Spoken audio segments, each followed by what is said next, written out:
مرگ بر آمریکا مرگ بر آمریکا مرگ بر آمریکا. The US-Iran conflict has reached a critical boiling point over the past 72 hours, creating a fascinating and tense dual-track scenario. On one hand, we are seeing a remarkable diplomatic opening, with both nations preparing for high-stakes talks in Istanbul. Yet, simultaneously, they are dramatically escalating military threats and naval movements, creating a situation where the threat of conflict is as real as the hope for peace. این اغتشاشات ویژگی‌های خاصی داشت. The diplomatic front offers a glimmer of hope. Reports indicate that US Special Envoy Steve Witkoff and Iranian Foreign Minister Abbas Araghchi are scheduled to meet in Istanbul this Friday, February 6th. This development came after Iranian President Masoud Pezeshkian formally authorized the launch of nuclear negotiations on February 2nd, responding to calls from regional mediators like Qatar, Turkey, and Egypt. There are even whispers of a groundbreaking offer from Iran. A potential consortium agreement involving zero domestic uranium enrichment and the transfer of their 400-kilogram stockpile of highly enriched uranium to a third party, possibly Turkey or Russia, all in exchange for much-needed sanctions relief.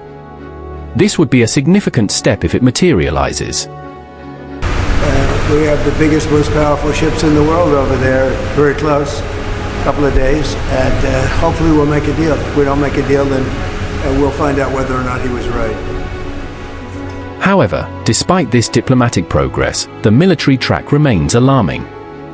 President Trump confirmed on Monday that a massive armada, including the aircraft carrier USS Abraham Lincoln, is currently moving toward the Persian Gulf. Trump issued a stark warning, stating that bad things would happen if a deal isn't reached quickly.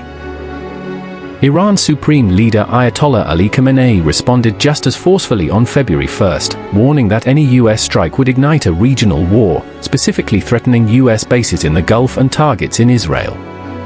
The Trump administration has clearly drawn two red lines: the mass execution of protesters from recent domestic unrest, or continued progress toward a nuclear weapon.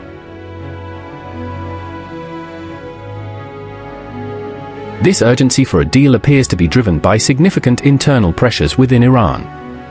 Following a violent crackdown in January that reportedly left thousands dead, Iranian officials are reportedly terrified that even a limited US strike could act as a catalyst for a full-blown revolution. The country is also grappling with a plummeting currency and hyperinflation, which has severely weakened the Iranian government's leverage and pushed them toward the fair and equitable negotiations that President Pezeshkian is now advocating for. The next few days in Istanbul will be crucial in determining whether diplomacy can truly avert a looming crisis. And by the way, there's another beautiful armada floating beautifully toward Iran right now.